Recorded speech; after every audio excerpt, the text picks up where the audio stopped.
আল্লাহ রাব্বুল আলামিন বলেন, দয়াময় আল্লাহ যিনি কোরআন শিক্ষা দিয়েছেন, আল্লামাল কোরআন খালাকাল ইনসান, অতঃপর আমি আল্লাহ রাব্বুল আলামিন মানব জাতিকে সৃষ্টি করেছি। আল্লাহ রাব্বুল আলামিন এখানে দুইটা পয়েন্ট বোঝাইতে চায়। সূরা রহমান, যেই সূরা মহান আল্লাহ রাব্বুল আলামিন জান্নাতে যাওয়ার পরে জান্নাতীদের অন্তরে প্রশান্তি দেওয়ার জন্য সরাসরি মহান আল্লাহ সূরা রহমান তার বান্দাদেরকে তেলাওয়াত করে শোনাবেন। সুবহানাল্লাহ। আল্লাহ রাব্বুল আলামিন বুঝাইতে চায়, আর রহমানু আল্লামাল কোরআন, আমি দয়াময় মহান আল্লাহ কোরআন শিক্ষা দিলাম। খালাকাল ইনসান, আমি আল্লাহ মানুষ সৃষ্টি করলাম। এখানে আল্লাহ রাব্বুল আলামিন কোরআন শিক্ষার কথা আগে উল্লেখ করেছেন, তারপরে আল্লাহ বললেন মানব জাতিকে আমি আল্লাহ সৃষ্টি করলাম। তাহলে কেমন যেন বিপরীত হয়ে গেল। দুনিয়ার সিস্টেম অনুযায়ী, দুনিয়ার নিজাম অনুযায়ী মানুষ আগে আসে, আগে জন্ম নেয়, তারপরে কোরআন শিক্ষা করে, ঠিক না বেঠিক? কিন্তু আল্লাহ কোরআনের ভিতরে আগে বললেন কোরআন শিক্ষা দিলাম, তারপরে মানব জাতি সৃষ্টি করলাম। এটার বিপরীত তো কেন? মুফাসসিরিনে কেরাম বলেন, যদি এই আয়াতের ব্যাখ্যা বুঝতে হয় তাহলে বুঝতে হবে মানুষ হলো দুই প্রকার। এক প্রকার মানুষ হলো জন্মগত মানুষ, আর আরেক প্রকারের মানুষ হলো গুণগত মানুষ। জন্মগত মানুষের কোনো দাম নাই, কোনো মূল্য নাই, কোনো পাওয়ার নাই। আরশের মালিকের কাছে কোনো তার মূল্য নাই, কোনো সম্মান নাই, ইজ্জত নাই। কিন্তু ওই জন্মগত মানুষগুলা যখন কোরআনের আলোয় আলোকিত হয়, কোরআনের শিক্ষায় যখন শিক্ষিত হয়, কোরআনের আলেম হয়, কোরআনের হাফেজ হয়, কোরআনের মুফাসসির হয়, কোরআন হাদিসের যখন ধারক বাহক হয়ে যায়, আল্লাহ রাব্বুল আলামিন বলেন ওই জন্মগত মানুষগুলাকে আমি আল্লাহ শুধু বেদামহীন, আমি আল্লাহ মূল্যহীন রাখি না। তাদের সম্মান বাড়ায় দিয়া আসমানের নিচে জমিনের উপরে ওই কোরআনওয়ালাদের সম্মান আমি আল্লাহ সবচাইতে বেশি বাড়ায় দেই। সুবহানাল্লাহ। এই জন্য আমার প্রাণের ভাইয়েরা, আমার বাবাজিরা, আল্লাহ রাব্বুল আলামিন কোরআনওয়ালাদেরকে সম্মান দিয়েছে, ইজ্জত দিয়েছে।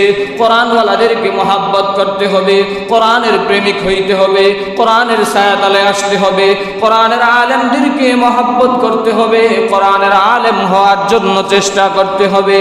এই জন্য আমার প্রাণের ভাইয়েরা, আল্লাহর হাবিব বিশ্ব নবী রাহমাতুল লিল আলামিনের দরবারে ইহুদি চলে যায় নবীজির জীবন আদর্শ সম্পর্কে আলোচনা শোনার জন্য। আবু বকর রাদিয়াল্লাহু তাআলা আনহুর দরবারে যখন যায়, আবু বকর সিদ্দিক রাদিয়াল্লাহু তাআলা আনহু বলেন, ও ইহুদি, আমি তো আমার জীবনের পরিপূর্ণ জীবনের শুরু থেকে নবীজিকে আমি পাই নাই। আমি অনেক পরে এসে কালিমা পরে মুসলমান হয়েছি। তুমি চলে যাও ওমরের দরবারে। ওই ইহুদি ওমর রাদিয়াল্লাহু তাআলা আনহুর দরবারে চলে যায়। খলিফাতুল মুসলিমিন ওমর রাদিয়াল্লাহু তাআলা আনহু ডাক দিয়ে বলে, রে ইহুদি, আমিও আমার জীবনের শুরু থেকে নবীজির জিন্দেগির আলোচনা শুনতে পারি নাই। আমি ওমর অনেক বছর পরে নবীজির আলোচনা শুনেছি, জীবন আদর্শর কথা শুনে আমি ওমর কালিমা পড়ে মুসলমান হয়েছি। তুমি যদি পুরা নবীজির জীবনী শুনতে চাও তাহলে নবীজির সাহাবী হযরত বেলালের কাছে চলে যাও। হযরত বেলাল রাদিয়াল্লাহু তাআলা নূর কাছে ইহুদি চলে গেল। ইহুদিকে বেলাল ডাক দিয়ে বলে, রে ইহুদি, আমি বেলালের জীবনের শুরু থেকে নবীজিকে আমি পাই নাই। আমি ওই হাবশী থেকে কৃতদাস হইতে হইতে অনেক দেশে গোলাম হইতে হইতে তারপরে মদিনায় এসে বিশ্ব নবীজির হাতে কালিমা পরে মুসলমান হয়েছি। ও ইহুদি, তুমি যদি নবীজির জীবনের আদর্শ সম্পর্কে জানতে চাও তাহলে নবীজির চাচাতো ভাই হযরত আলীর কাছে চলে যাও। ইহুদি চলে গেলেন হযরত আলী রাদিয়াল্লাহু তাআলা আনহুর কাছে। কে সে আলী যে আলী সম্পর্কে নবীজি নিজে বলেছেন, আনা মদিনাতুল ইলমি ওয়া আলিয়ুম বাবুহা। যে আলী সম্পর্কে রাসূল বলেন, আমি হলাম ইলমের শহর, আর ওই শহরের প্রধান দরওয়াজা হলো আমার আলী। সুবহানাল্লাহ। শুধু তাই নয়, এই আলী রাদিয়াল্লাহু তাআলা আনহু বলেন, ও আমার পরওয়ারদিগারে আলম আল্লাহ, আমি আপনার কাছে দুইটা কারণে আমি আপনার কাছে শুকরিয়া আদায় করতে চাই। ও আমার মালিক, দুনিয়ার মানুষ দুইটা কারণে মানুষকে সম্মান করে, দুইটা কারণে মানুষকে সম্মানের চেয়ার দান করে। জোরে আওয়াজ দিয়ে বলেন, কয়টা কারণে? দুইটা কারণে মানুষকে সম্মান করে। এক নাম্বার, সম্মানের চেয়ার দেয় যদি সম্পদওয়ালা হয়, তাহলে সম্পদওয়ালা ব্যক্তিকে মানুষ সম্মানের চেয়ার খালি করে দেয়। দুই নম্বরে, জ্ঞানী ব্যক্তিকে সম্মানের চেয়ার আগায় দেওয়া হয়। এই জন্য আলী রাদিয়াল্লাহু তাআলা আনহু বলেন, ও পরওয়ারদিগারে আলম, আমাদেরকে সম্পদের মালিক বানাও নাই, কিন্তু আমাকে ইলম দিয়েছো, কোরআনের হিকমত দিয়েছো, কোরআনের প্রজ্ঞা দিয়েছো, নবীজির সান্নিধ্যে আসতে পেরেছি, এই জন্য আমরা খুশি হয়ে গেলাম। ইলমেরা এজাজ করদন বেহিসাব, খালকেরা দাদন জওয়াবে বাসওয়াব। আমার প্রাণের যুবক ভাইয়েরা, হযরত আলী রাদিয়াল্লাহু তাআলা আনহু বলেন, দুইটা কারণে মানুষকে সম্মান দেয়, সম্পদওয়ালাদেরকে মানুষ সম্মান দেয়, আর দুই নম্বরে ইলমওয়ালাদেরকে সম্মান দেয়। ওগো আমার মালিক, সম্পদ আমাদেরকে দাও নাই, কিন্তু ইলম দিয়েছো, এজন্য আমরা খুশি হয়ে গেলাম। কারণ কি? সম্পদওয়ালার সম্পদ আজ আছে তো কাল থাকবে না, কিন্তু ইলমওয়ালার ইলম সিনায় ডুববে, কখনো বাইর হবে না। ঠিক না বেঠিক? সম্পদওয়ালার সম্পদ যত বাড়তে থাকবে, মানুষ তার প্রতি ততই ঘৃণা বাড়তে থাকবে, ততই তার প্রতি অবহেলা বাড়তে থাকবে। সম্পদওয়ালা আর ইলমওয়ালা যত ইলম বাড়বে, মানুষ তার প্রতি আরো বন্ধুত্ব সুলভ আলাপ আলোচনা করবে, এমনকি তাকে আরো বেশি মহব্বত করবে। এজন্য আমার বানারা ভাইয়েরা, সম্পদ আজ আছে তো কাল থাকবে না। সম্পদওয়ালাদেরকে মানুষ মহব্বত করে না, ঘৃণার নজরে দেখে, অবহেলার নজরে দেখে। আর ইলমওয়ালার বয়স যত বাড়ে, তার দুশ্মন বাড়ে না, তার আরো বেশি বন্ধু বাড়ে, এমনকি তার সম্মানও আল্লাহ দিন দিন বাড়ায় দেয়। জুড়ে বলেন, ঠিক না বেঠিক? এজন্য বলা হয়, ইলমেরা এজাজ করদন বেহিসাব, খালকেরা দাদন জওয়াবে বাসওয়াব। আমার প্রাণের ভাইয়েরা, এজন্য রাসূল আরবি সাল্লাল্লাহু আলাইহি ওয়াসাল্লাম বলেন, যারা কোরআন শিখে আর যারা কোরআন শিক্ষা দেয়, তাদেরকে মহান আল্লাহ রাব্বুল আলামিন সবচাইতে শ্রেষ্ঠ ঘোষণা দিয়েছেন। আল্লাহর হাবিব বিশ্বনবী রাহমাতুল লিল আলামিন বলেন, এজন্য কোরআনের ছায়াতলে আসো, কোরআন প্রেমিকদেরকে ভালোবাসো, কোরআন তেলাওয়াত করো, কোরআনওয়ালাদেরকে মহব্বত করো। রে প্রাণের যুবক ভাইয়েরা, ও পর্দার আড়ালের মা, এজন্য হাতে পায়ে হাত রেখে বলতে চাই, সময়কে কাজে লাগাও, সময়কে কাজে লাগাও। কোরআন তেলাওয়াতের অভ্যাস করো, কোরআনের হাফেজ হওয়ার অভ্যাস করো, কোরআনের আলেম হওয়ার চেষ্টা করো। আর যদি কোরআন তেলাওয়াত করতে নাও পারো, আল্লাহর কালামকে খুলে তারপরে চাও। আল্লাহর গোরকে চাইলে যেরকম সম্মান আল্লাহ বাড়ায় দেয়, সব অটোমেটিক উঠতেই থাকে। কোরআন তেলাওয়াত না করতে পারলেও, কোরআনের দিকে ছায়া থাকলেও আল্লাহ সওয়াব দান করে। সুবহানাল্লাহ। এত দাম কোরআনে কারীমের, অথচ আফসোস মুসলমান, আজকে আমরা কোরআন থেকে দূরে সরে যাওয়ার কারণে, কোরআন থেকে আমরা মিসগাইডেড হওয়ার কারণে আমাদের সম্মান, ইজ্জত সব কিছু ধূলিসাৎ হয়ে গেছে। একমাত্র কারণ হলো আমরা কোরআন থেকে দূরে সরে যাওয়ার কারণে। এজন্য আমার প্রাণের ভাইয়েরা, কোরআনকে মহব্বত করতে হবে, কোরআনের তেলাওয়াত সব সময় করতে হবে। কোরআনের তেলাওয়াত যদি না করেন, আল্লাহ রাব্বুল আলামিন আপনার মতো মুসলমানের মহান আল্লাহর দরবারে বিন্দু মাত্র আপনার কোনো দাম নাই, মূল্য নাই। এই কোরআন কত দামি কিতাব, যেই কোরআন যার সাথে লাগবে তার সম্মান মহান আল্লাহ রাব্বুল আলামিন বাড়ায় দেয়। কোরআন সাধারণ কিতাব নয়, আল্লাহ রাব্বুল আলামিন তামাম পৃথিবীর ভিতরে, আসমানের নিচে, জমিনের উপরে যত আসমানি কিতাব নাজিল করেছেন, এর মধ্যে সর্বোত্তম সর্বশ্রেষ্ঠ কোরআন হলো আল কোরআন। এই কোরআন শরীফ এমন এক কিতাব, এই কোরআন মাজিদ যার সাথে লাগবে তার দাম মহান আল্লাহ রাব্বুল আলামিন বাড়ায় দেয়। চিন্তা করে দেখো মুসলমান, এত দামি সুটকুট ব্যবহার করলা, কিন্তু ওই দামি কাপড়ের কোনো মূল্য নাই। সাধারণ কাপড় যেটা কোরআনের সাথে গিলাফ হিসাবে ব্যবহার হলো, এই ছোট্ট কাপড়কে মানুষ বুকে লাগায়, চুমো দেয়, সম্মান করে, ইজ্জত করে। কোরআনওয়ালার কারণে, কোরআনের কারণে সম্মান বেড়ে গেল।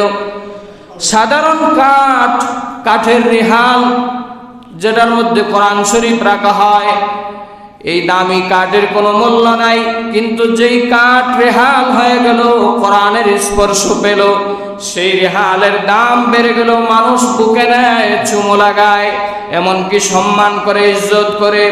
তামাম পৃথিবীতে কত বিশাল বিশাল পাহাড় আছে। নেপালের এভারেস্ট পাহাড় হলো সবচেয়ে বড় পাহাড়, কিন্তু ওই পাহাড়ে মানুষ দৌড়ায় না। কিন্তু যেই পাহাড়ে কোরআন নাজিল হয়েছে, মক্কাতে জাবালে নূরে, জাবালে রহমত যেই পাহাড়, ওই পাহাড়ে মানুষ দৌড়ায় প্রতি রাত্রে, প্রতিদিনে মানুষ উপরে উঠতে চায়, কারণ এই পাহাড়ের সাথে কোরআনের স্পর্শ লেগেছে। এই জন্য তামাম পৃথিবীর সব পাহাড়ের চাইতে জাবালে রহমত পাহাড়ের দাম আল্লাহ বাড়ায় দিয়েছে। সুবহানাল্লাহ। যেই ফেরেশতা কোরআন নিয়ে নাজিল হয়েছিলেন, সমস্ত ফেরেশতাদের ভিতরে সেই ফেরেশতার দাম আল্লাহ বাড়ায় দিলেন। যেই নবীজির উপর কোরআন নাজিল হয়েছে, সেই নবীজি সর্বশ্রেষ্ঠ রাসূল হয়ে গিয়েছেন। এই জন্য আমার প্রাণের ভাইরাম, আপনি যদি কোরআন তেলাওয়াত করেন, কোরআনকে মহব্বত করেন, কোরআনকে ভালোবাসেন, আপনার সম্মান, আপনার ইজ্জত আল্লাহ রাব্বুল আলামিন বাড়ায় দিবে। শুধু তাই নয়, যারা কোরআনের হাফেজ হবে, কোরআনের আলেম হবে, তাদের তো সম্মান আছেই, কিন্তু যারা কোরআনের হাফেজ এবং কোরআনের আলেমের মা বাবা হবে, কিয়ামতের কঠিন ময়দানে রাসূল আরবি সাল্লাল্লাহু আলাইহি ওয়াসাল্লাম বলেন, তাজা ইয়াউমাল কিয়ামা, কিয়ামতের কঠিন ময়দানে হাফেজে কোরআনের মা বাবাকে মহান আল্লাহ এমন সম্মান দিবে, তো ইজ্জত দিবে, নূরের মুকুট পরাইয়া কিয়ামতের দিন হাসরের ময়দানে আল্লাহ কোটি কোটি মানুষের সামনে সম্মান দিবে। সুবহানাল্লাহ। কোরআনের হাফেজের মা যদি হইতে পারেন, কোরআনের আলেমের মা বাবা যদি হইতে পারেন, তাহলে কিয়ামতের দিন আল্লাহ রাব্বুল আলামিন নূরের মুকুট পরাইয়া সম্মান দিবে। আর এমনি মানুষেরা বলবে, এরা কারা? যাদের মাথায় সূর্যের মতো আলোকিত হচ্ছে, নূরের লাইট জ্বলতেছে। এমনি একদল লোক ফেরেশতা ডাক দিয়ে বলবে, এরা হলো তারা যারা দুনিয়াতে ছেলেদেরকে বিসিএস ক্যাডার বানায় নাই, ইঞ্জিনিয়ার বানায় নাই, তারপরে ল পাস করায় নাই, অ্যাডভোকেট বানায় নাই, ইঞ্জিনিয়ার বানায় নাই, এরকম জাগতিক শিক্ষায় শিক্ষিত করে নাই, তাদের সন্তানদেরকে ধর্মীয় শিক্ষায় শিক্ষিত করেছে, কোরআনের হাফেজ বানিয়েছে, কোরআনের আলেম বানিয়েছে।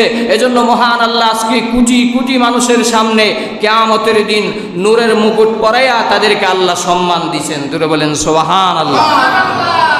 শুধু তাই নয় আমার প্রাণেরা ভাইয়েরাম, আল্লাহর হাবিব বিশ্ব নবী রাহমাতুল আলামিন বলেন, ইউকালু লিসাহিবিল কোরআন ইকরা ওয়ারতাকি ওয়ারাত্তিল কামা কুনতা তুরাত্তিলু ফিদ দুনিয়া ফাইন্না মানজিলাতাকা ইনদা আখিরিন তাকরাউহা কিয়ামতের কঠিন ময়দানে হাফিজে কোরআনকে বলা হবে, ও হাফিজে কোরআন তুমি তেলাওয়াত করতে থাকো। বিসমিল্লাহর বা থেকে হাফিজে কোরআন তেলাওয়াত করা শুরু করবে।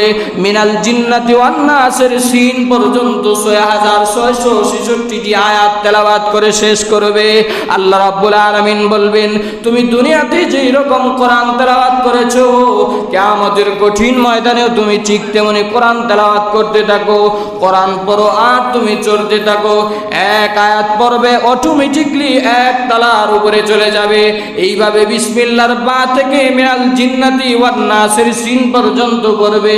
6666 তালার উপরের মালিক হয়ে যাবে। সুবহানাল্লাহ। এই জন্য আমার বাণেরা ভাইয়েরা, হাফেজ কোরআন হওয়ার চেষ্টা করব, আলেম হওয়ার চেষ্টা করব। আর না হয় কমপক্ষে দ্বীনের ইলম, ধর্মীয় ইলম যেটা শিক্ষা করা ফরজ, সেটা অবশ্যই জানতে হবে। পাক না পাক, জায়েজ না জায়েজ, হালাল হারাম, এই সমস্ত বিষয়ে মাসলা মাসাইলগত বিষয়ে আমাকে অবশ্যই জানতে হবে। এর জ্ঞান অর্জন করা প্রত্যেক মুসলমান নরনারীর উপর ফরজ। আপনি আলেম হওয়ার দরকার নাই, হাফেজ হওয়ার দরকার নাই। নামাজ কিভাবে পড়তে হয়, রোজা কিভাবে রাখতে হয়, ওযু কিভাবে করতে হয়, গোসল কিভাবে করতে হয়, এই সমস্ত পাক না পাকের মাসালা, হালাল হারামের মাসালা আপনাকে জানতে হবে। আর এটা জানাটা ফরজ। যদি না জানেন তাহলে জান্নাত কশিনকালেও পাবেন না। কারণ এগুলা না জানলে পাক পবিত্র হওয়া যায় না, হালাল হারাম সম্পর্কে জানা যায় না, জায়েজ না জায়েজ সম্পর্কে জানা যায় না। এই জন্য আমার প্রাণের ভাইয়েরা, প্রথমে আমি এই জন্যই বলেছিলাম, মানুষ হলো দুনিয়াতে দুই প্রকার। কয় প্রকার?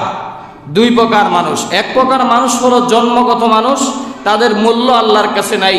কিন্তু ওই আরেক প্রকার মানুষ হলো গুণগত মানুষ, যারা কোরআনের শিক্ষা অর্জন করে, কোরআনের ইলম অর্জন করে, তাদের সম্মান আল্লাহর কাছে সবচাইতে বেশি। কেন? কারণ তারা কোরআনের শিক্ষা অর্জন করেছে। কারণ আল্লাহ রাব্বুল আলামিন বলেন, আল্লামাল কোরআন খালাকাল ইনসান, আমি আল্লাহ মানুষ সৃষ্টি করেছি, কোরআন শিক্ষা দিয়েছি। তাহলে এই আয়াত দ্বারা বোঝা যায় কোরআন শিক্ষা যারা করে তারাই হলো প্রকৃত মানুষ। জুড়ে বলেন ঠিক না বেঠিক? আরো জুড়ে বলেন ঠিক না বেঠিক? এজন্য আমার বাংলা ভাইয়েরা, কোরআনের শিক্ষা অর্জন করতে হবে, কোরআনের ছায়া তলে আসতে হবে।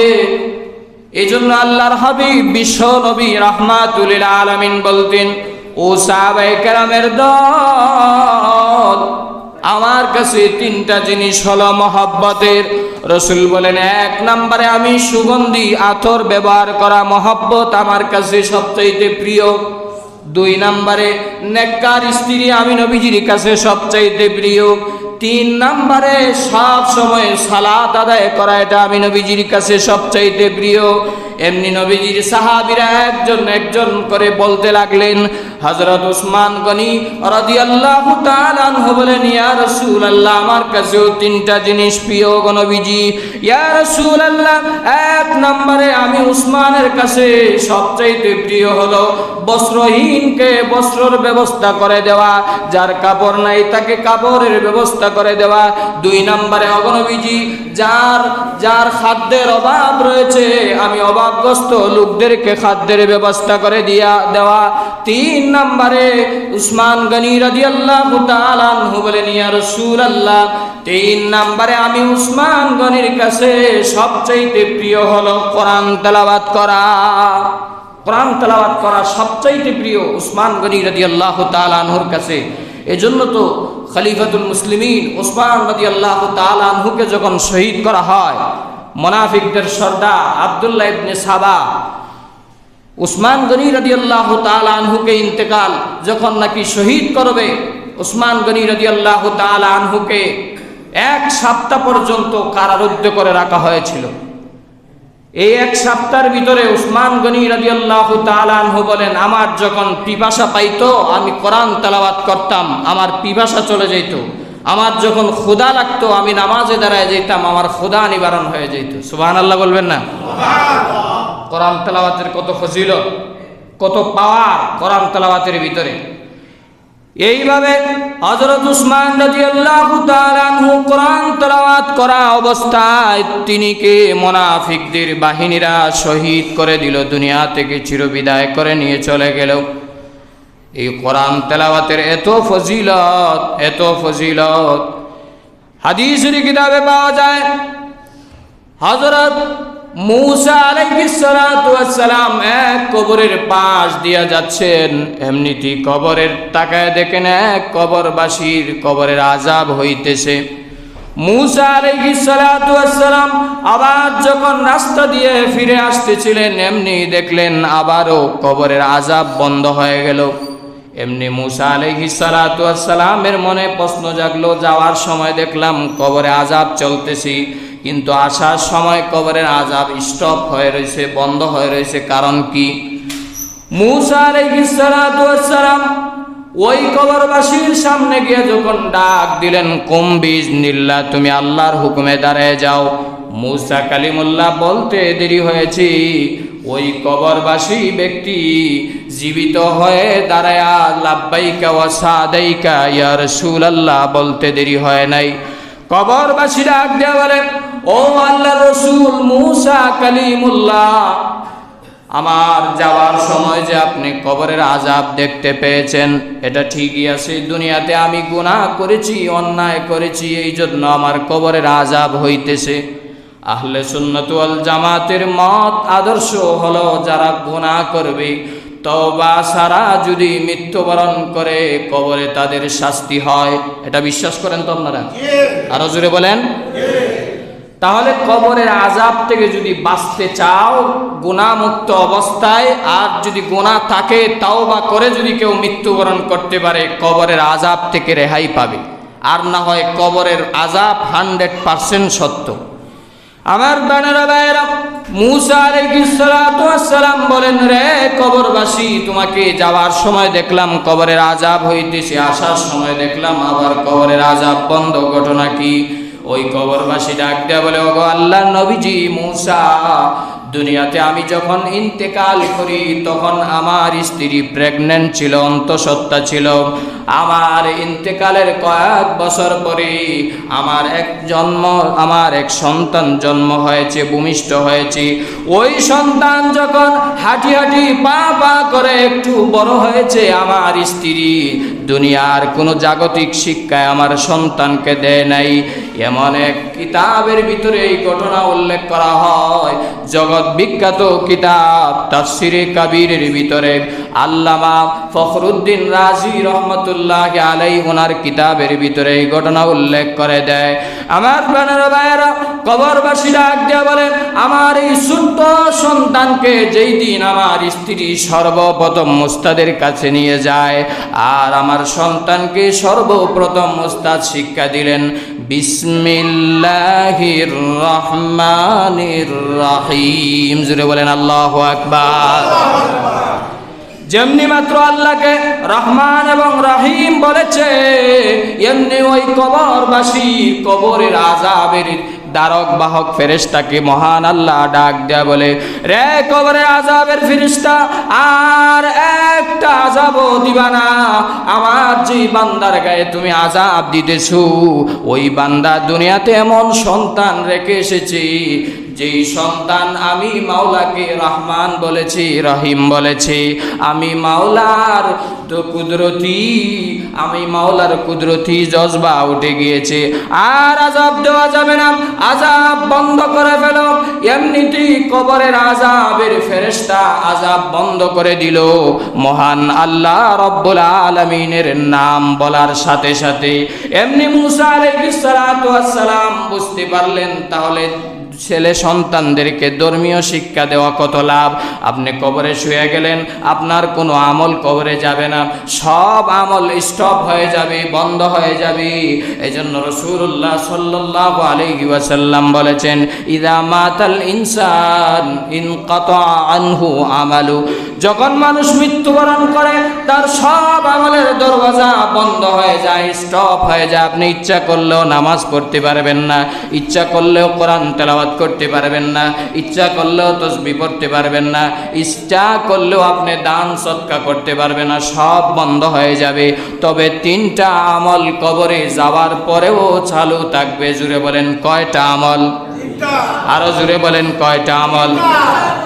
রাসূল আরবি সাল্লাল্লাহু আলাইহি ওয়াসাল্লাম বলেন ইল্লা মিন সালাসাতিন, 3টা আমল কবরে যাওয়ার পরেও তোমার চালু থাকবে। ও আমার প্রাণের উম্মতেরা, রাসূলুল্লাহ সাল্লাল্লাহু আলাইহি ওয়াসাল্লাম বলেন 1 নম্বরে ইল্লা মিন সাদাকাতিন জারিয়াতিন, 1 নম্বরে ওই আমল দুনিয়াতে তুমি মসজিদ করে দিয়ে এসেছো, মসজিদে দান সদকা করেছো, রাস্তা করেছো, কল কারখানা করেছো, কাল ব্রিজ করে রাস্তাঘাট করে দিয়েছো, মানুষকে সাহায্যমূলক কাজ করেছো, অথবা গাছ লাগিয়ে দিয়ে এসেছো। এই সমস্ত কাজগুলা, ভালো কাজগুলা যদি করতে পারো, এই মসজিদে যত মানুষ নামাজ আদায় করবে, এই মাদ্রাসাতে যত ছেলেরা সন্তানেরা কোরআনের শিক্ষা শিক্ষিত হবে, অর্জন করবে, আপনি কবরে শুয়া শুয়া এর 1 ভাগ সওয়াব আপনি পাইতে থাকবেন। সুবহানাল্লাহ।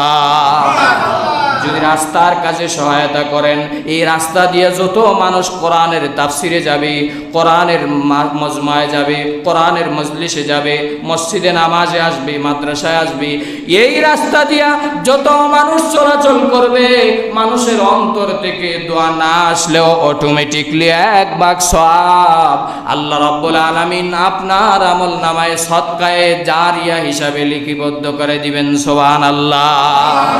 এলা 1 নাম্বার ইল্লা মিন সাদাকাতিন জারিয়াতিন আও ইলমুন ইয়ানতাফাউ বিহি। 2 নম্বরে রাসূলুল্লাহ সাল্লাল্লাহু আলাইহি ওয়াসাল্লাম বলেন কবরে যাওয়ার পরে তোমার কোনো আমল সাথে যাবে না। ও আমার মায়ার উম্মতেরা, কিন্তু তুমি যদি দুনিয়াতে থাকা অবস্থায় তোমার সন্তানকে কোরআনের শিক্ষা দিতে পারো, কোরআনের শিক্ষায় শিক্ষিত করতে পারো, কোরআনের হাফেজ বানাইতে পারো, কোরআনের আলেম বানাইতে পারো, কোরআনওয়ালা যদি বানাইতে পারো, তাহলে আল্লাহ রাব্বুল আলামিন তোমাকে অটোমেটিকলি তোমার সন্তান যত সন্তানকে কোরআনের শিক্ষা দিবে, সে আরো অনেক ছাত্রকে শিক্ষা দিবে। এইভাবে যতদিন পর্যন্ত কোরআন শিক্ষা দিতেই থাকবে, ততদিন পর্যন্ত 1 ভাগ সওয়াব তুমি মা বাবার আমল নামায় উঠতেই থাকবে। সুবহানাল্লাহ। আও ইলমুন ইয়ানতাফাউ বিহি আও ওয়ালাদুন সালিহুন ইয়াদউ লাহু।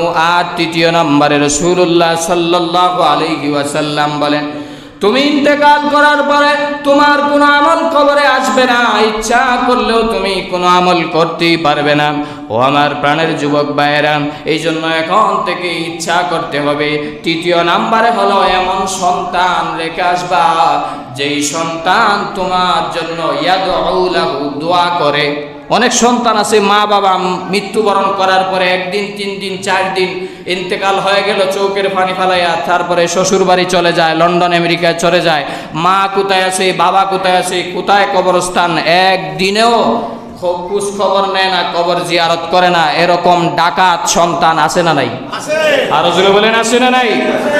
এরকম সন্তান হলে হবে না। রাসূলুল্লাহ সাল্লাল্লাহু আলাইহি ওয়াসাল্লাম বলেন আও ইলমিন ইয়ানতাফাউ বিহি আও ওয়ালাদিন সালিহিন ইয়াদউ লাহু, এমন নেককার সন্তান রেখে গিয়েছো যেই সন্তান তোমার কবরের পাশে দাঁড়াইয়া প্রতি নামাজের পর পরে কবরের পাশে দাঁড়াইয়া সব সময় হাত তুলে দোয়া করবে, রব্বির রাহমুহুমা কামা রব্বায়ানি সগীরা। আমার বাড়ানো ভাইরা, আল্লাহ রাব্বুল আলামিন বলেন সন্তান যখন রব্বির হামহুমা বলে দোয়া করে, দোয়ার হাত উঠাইতে দেরি হবে, আমি মাওলা ওই সন্তানের মা বাবার জিন্দেগির গুনাহ মাফ করতে দেরি করব না। সুবহানাল্লাহ। এই জন্য সিদ্ধান্ত আপনার সন্তানকে কোরআনের আলেম বানাবেন কিনা, হাফেজ বানাবেন কিনা, মাদ্রাসায় দিবেন কিনা, ধর্মীয় শিক্ষা অর্জনে দিবেন কিনা, সিদ্ধান্ত আপনার। যদি দেন তাহলে কবরে, মিজানে, ফুলসিরাতে, হাসরে, জান্নাতে আপনি হবেন সবচাইতে সম্মানিত। চিৎকার দিয়ে বলেন সুবহানাল্লাহ। আমার বানের ভাইয়েরা, ও পর্দার মা, কেন তোমার সন্তান আব্দুল কাদের জিলানী হয় না?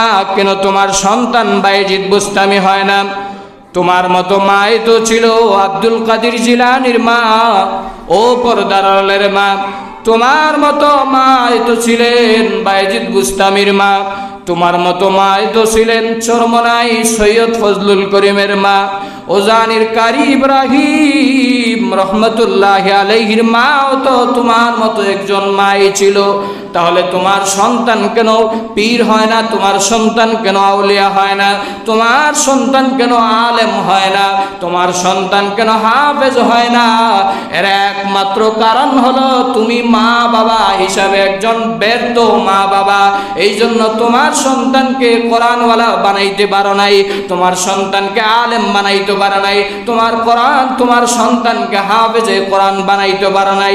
ওই মা বাবা কত সম্মানিত মা বাবা, যেই মা বাবা তার সন্তানকে ইঞ্জিনিয়ার বানায় নাই, বিসিএস ক্যাডার বানায় নাই, তারপরে দুনিয়ার জাগতিক শিক্ষায় শিক্ষিত অর্জন না করে সন্তানকে এমন শিক্ষা অর্জন